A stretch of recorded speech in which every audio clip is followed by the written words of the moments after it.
Isang gabi sa Manila, natalo si Alex Ella sa kauna-unahang Philippine Women's Open. Maraming umiiyak, maraming nadurog ang puso. Pero may isa pang laban na naghihintay. Isang wildcard sa Abu Dhabi Open at kasama ang buong mundo sa pagtutok. Ito ang gabing hindi lang tungkol sa score, kundi tungkol sa pagbangon, tapang, at pagpapatuloy ng pangarap ng isang batang Filipina. Alexandra Alex Ala, 20 years old, Filipina tennis star na pinagmamalaki ng buong bansa. Pagkatapos ng quarterfinal exit sa Philippine Women's Open laban kay Camila Osorio, hindi siya nadurog, hindi siya tumigil. Sa halip, tumingin siya sa hinaharap. Ang susunod na hamon? Mubadala Abu Dhabi Open, isang WTA tournament na puno ng world-class players. Belinda Bencic, defending champion at 2020 Olympic gold medalist. Elena Rybakina, WTA number 5. Paula Badosa, former world number 2.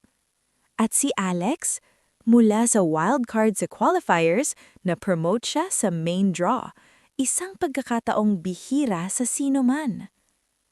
Mga ka-fans, ramdam mo ang bigat ng kwento kapag iniisip mo, si Alex iniwan ang comfort zone niya sa bahay, dala ang pamilya, Mike at Riza at coach na si Joan Bosch. Sa video ng Philippine Tennis Association, kitang-kita ang saya at determinasyon niya bago sumakay ng eroplano. Take it match by match. Goal is just to win. Ito ang isang batang atleta na hindi lang naglalaro para sa sarili, kundi para sa bansa, pamilya at bawat Filipino na naniniwala sa kanya. Hindi lang yon, ramdam niya ang regional pride. Masayang makita ang Southeast Asian representation sa international tennis.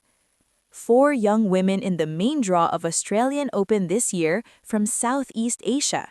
It creates a really good atmosphere. Sa Abu Dhabi, handa na ang main draw na puno ng matitinding kalaban.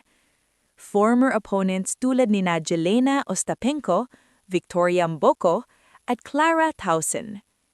Canadian-Filipina tennis star Leila Fernandez, at pati na rin si Janice Tien mula Indonesia. Para kay Alex, bawat laban ay pagkatuto. Hindi lamang ito torneo, ito ay pagpapakita ng kakayahan ng Southeast Asian athletes sa buong mundo. Ang mindset niya ay simple. Isa-isang laban, bawat point ay mahalaga. Hindi iniisip ang nakaraan, hindi binibigyan ng puwang ang takot. Ito ang kwento ng isang batang atleta na patuloy na bumabangon at lumalaban sa pinakamataas na antas ng tennis. Ngayon mga ka-fans, isipin mo ang senaryo. 20 years old, bagong talo sa Philippine Home Tournament, pero ngayon nasa Abu Dhabi, nakaharap ang world-class field. Ito ang pagkakataon para sa redemption, para ipakita, hindi lang ako basta natalo sa Philippine Women's Open. Ako'y mas handa ngayon, mas matatag, at mas determinado. Sa kanyang wildcard main draw, bawat laban ay may kasamang tensyon, pressure, at pag-asa. Ito ang gabi kung saan ang mga Filipino fans sa buong mundo ay nakatingin. Pwede ba siyang makagawa ng milagro sa Abu Dhabi? Hindi lang basta tennis. Ito ay kwento ng determinasyon, pambihirang puso at pagbangon mula sa pagkatalo. Mga ka-fans, matapos ang lahat, ano ang naiwan sa atin? Si Alex Ala ay lumipad sa Abu Dhabi, dala ang bawat aral, bawat luha at bawat cheer ng home crowd. Hindi pa siya tapos, hindi pa tapos ang kwento. Ang Philippine Tennis Pride ay patuloy na nagliliwanag sa mundo. At sa susunod na laban, bawat match point, bawat rally ay may kasamang tanong.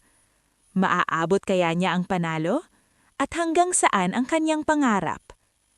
Kung manonood ka hanggang dulo, mararamdaman mo. hindi lang basta panalo o pagkatalo ang sukatan.